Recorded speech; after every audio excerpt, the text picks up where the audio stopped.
ایام فاطمیہ اول اور ایام فاطمیہ دوم کے درمیان شادی کرنا یا برتھ ڈے منانا جائز ہے یا جائز نہیں؟ بچوں کے نام رکھنے میں کن چیزوں کا خیال رکھنا ہمارے لیے ضروری ہے اور تقلید بدلنے کی نیت ہمیں کیا کرنی چاہیے؟ آئیں ان سوالات کے جوابات جانتے ہیں اس ویڈیو میں۔ سبیل کمنٹ وہ پروگرام ہے جس میں آپ اپنا سوال ہمیں کمنٹ باکس میں بھیجتے ہیں اور ان میں سے سلیکٹڈ سوالوں کا جواب پوری دنیا میں 100 سے زیادہ علماء کے ذریعے دیا جاتا ہے۔ بسم اللہ الرحمن الرحیم، اللہم صلی علی فاطمة وابیہا وبعلہا وبنیہا وسر المستودع فیہا بعدد ما احاط به علمک۔ ناظرین کرام السلام علیکم، امید کرتے ہیں کہ آپ بخیر و عافیت ہوں گے۔ ناظرین آئیے چلتے ہیں اپنے پروگرام کو شروع کرتے ہیں حضرت زہرا سلام اللہ علیہا کی ایک نورانی حدیث کے ذریعے سے۔ بی بی دو عالم ارشاد فرماتی ہیں کہ رسول خدا صلی اللہ علیہ وآلہ وسلم نے مجھ سے یہ فرمایا، اے فاطمہ، جو شخص تم پر درود بھیجے گا اللہ تعالیٰ اسے بخش دے گا، اور میں جنت میں جہاں کہیں بھی رہوں گا اس شخص کو مجھ سے ملا دیا جائے گا۔ تو اسی نورانی حدیث کے ساتھ چلتے ہیں اپنے پہلے سوال کی طرف۔ پہلا سوال یہ کیا گیا ہے کہ تقلید بدلنا یعنی دوسرے مرجع کی تقلید کے لیے کیا کوئی خاص نیت ہوتی ہے؟ اور خاص نیت ہوتی ہے تو وہ نیت کیا ہے، اسے ہمیں ضرور بیان کیجیے گا۔ تو آئیں جواب سنتے ہیں مولانا کی زبانی۔ تقلید کے لیے کوئی نیت نہیں کرنی ہوتی ہے، بلکہ جب آپ کے لیے ثابت ہو جاتا ہے کہ کون مرجع وقت سب سے عالم ہے تو ان کے فتوے پر عمل کرنا ہی تقلید کہلاتا ہے۔ اب رہا سوال کہ اگر کوئی شخص اپنی تقلید بدل کر دوسرے مرجع کی تقلید کرنا چاہتا ہے تو اس کے لیے کوئی خاص نیت زبانی یا دل میں کرنی ضروری ہوتی ہے یا نہیں ہوتی ہے؟ تو جواب ہے کہ نہیں، نیت نہیں کرنی ہوتی، بلکہ صرف فتوے پر عمل کرنا ہی تقلید ہے۔ ہاں، تقلید بدلنے کے بارے میں کچھ باتیں ہیں، اسے جاننا ضروری ہے۔ تقلید تب بدلی جا سکتی ہے جب نیا مرجع زندہ ہو اور پہلے مرجع سے زیادہ عالم ہو، یعنی اس کا علم اور سمجھ دین کے مسائل میں زیادہ ہوں۔ صرف اس صورت میں تقلید بدلنا جائز ہے جب انسان کے لیے ثابت ہو جائے کہ کوئی مرجع علم میں پہلے سے بہتر ہے۔ دوستو، اگر آپ نے ابھی تک ہمارے چینل کو سبسکرائب نہیں کیا ہے تو ہماری آپ سے گزارش ہے کہ آپ ہمارے چینل کو ضرور سبسکرائب کریں، ساتھ ہی ساتھ آپ سبیل میڈیا گروپ کے جتنے بھی چینل ہیں انہیں بھی سبسکرائب کرنے کی کوشش کریں۔ آپ سبیل احکام کا انسٹاگرام پیج ہے اسے بھی ضرور فالو کیجیے گا جا کے، تاکہ نئی ویڈیوز جو شارٹ آ رہی ہیں وہ آپ کی خدمت میں بھی پہنچ سکے اور آپ ان نئے مسائل سے کہ جو جوانوں کے ہیں اس سے بھی آگاہ ہو سکیں۔ تو آئیں چلتے ہیں اپنے اگلے سوال کی طرف۔ اگلا سوال یہ کیا گیا ہے کہ کیا بچوں کا نام رکھنے میں معصومین علیہ السلام کا پورا نام نہیں رکھنا چاہیے، جیسے محدثہ فاطمہ یا حسن مجتبیٰ وغیرہ؟ نام رکھنے میں ہمیں کس چیز کا خیال رکھنا چاہیے، ضرور بیان کیجیے گا۔ آئیں جواب سنتے ہیں مولانا کی زبانی۔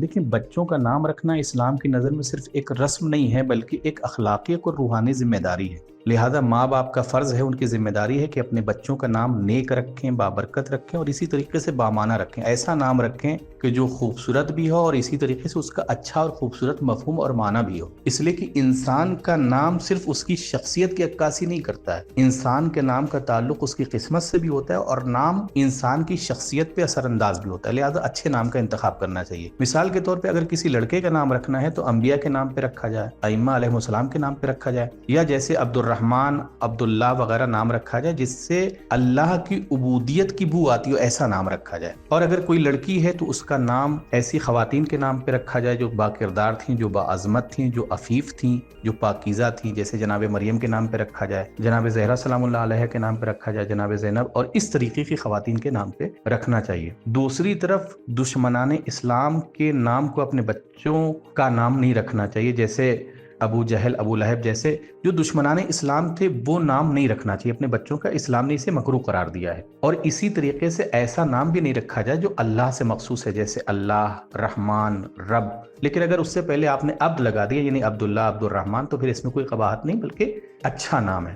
افسوس کی بات یہ ہے کہ ہمارے معاشرے میں سیریل، فلم اور اسی طریقے سے فیشن کے زیر اثر ایسا نام انتخاب کیا جاتا ہے جو یونیک ہو، جو اچھا ساؤنڈ کرے، چاہے اس کا مفہوم اور معنی کچھ ہو، دین سے اس کا تعلق ہو یا نہ نہ ہو, مذہب سے اس کا کوئی تعلق ہو یا نہ ہو. حتیٰ بعض اوقات تو ایسے نام بھی دیکھنے کو سننے کو ملتے ہیں کہ جو مشرکانہ ہو, جو ملحدانہ ہو, جس کا دین سے کوئی تعلق نہ ہو. لہٰذا ضروری ہے کہ ماں باپ نام رکھتے وقت دینی شعور, بصیرت اور آگاہی کے ساتھ بچوں کا نام رکھیں, تاکہ یہ نام صرف اس کی پہچان نہ ہو بلکہ اس کی شخصیت کی عکاسی کرے اور اس کے کردار کی عکاسی کرے. اب سوال یہ پیدا ہوتا ہے کہ کیا ائمہ علیہ السلام کا پورا نام اپنے بچوں پر رکھا جا سکتا ہے یا نہیں رکھا جا سکتا ہے؟ تو دیکھیں اس میں کوئی قباحت نہیں ہے. ائمہ علیہ السلام کا پورا نام, فاطمہ زہرا فرض کریں جناب زہرا, اسی طریقے سے حسن مجتبیٰ, اس طریقے کا نام بچوں کا نام رکھا جا سکتا ہے اور رکھا جاتا رہا ہے. اس میں کوئی قباحت نہیں بلکہ یہ ایک اچھی چیز ہے, اور اسی لیے ہم سے کہا گیا ہے کہ ائمہ علیہ السلام کے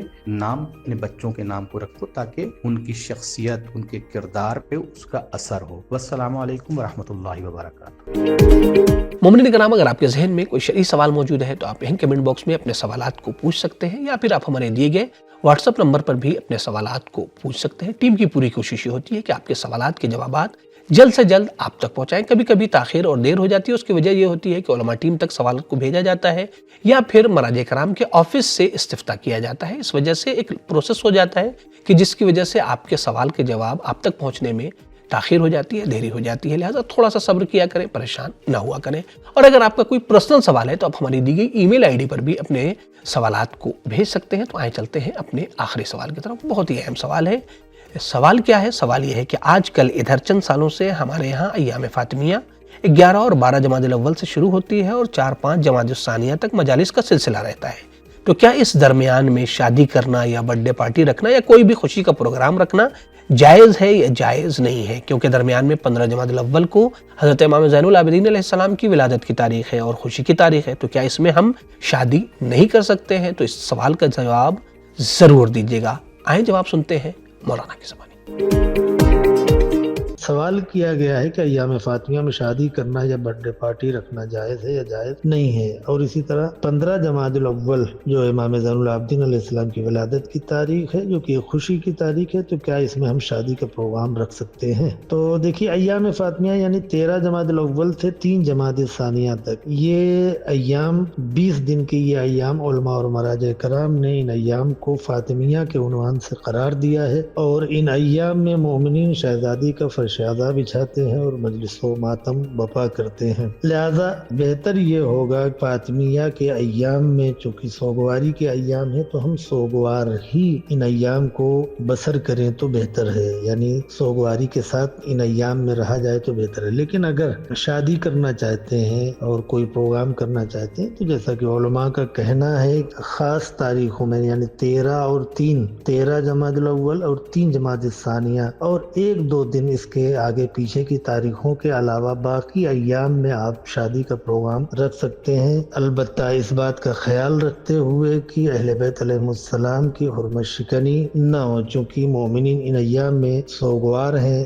مجلس بپا کرتے ہیں. ایک بات. دوسری بات یہ کہ 15 جمادی الاول کی تاریخ جو کہ امام زین العابدین علیہ السلام کی ولادت کی تاریخ ہے, آپ کی ولادت کی تاریخ میں اختلاف ہے. بعض تاریخ میں ملتا ہے کہ آپ کی ولادت کی تاریخ 5 شعبان ہے, بعض تاریخ میں 15 جمادی الاول ہے. تو اب یہ دیکھنا پڑے گا کہ ہمارے ہاں کون سی تاریخ منائی جاتی ہے اور کس تاریخ میں ہم امام زین العابدین علیہ السلام کی ولادت کی تاریخ مناتے ہیں. اگر 15 کو ہے تو یقیناً وہ خوشی کی تاریخ ہے اور آپ اس خوشی کی تاریخ میں جشن کا پروگرام رکھ سکتے ہیں. والسلام علیکم ورحمۃ اللہ وبرکاتہ.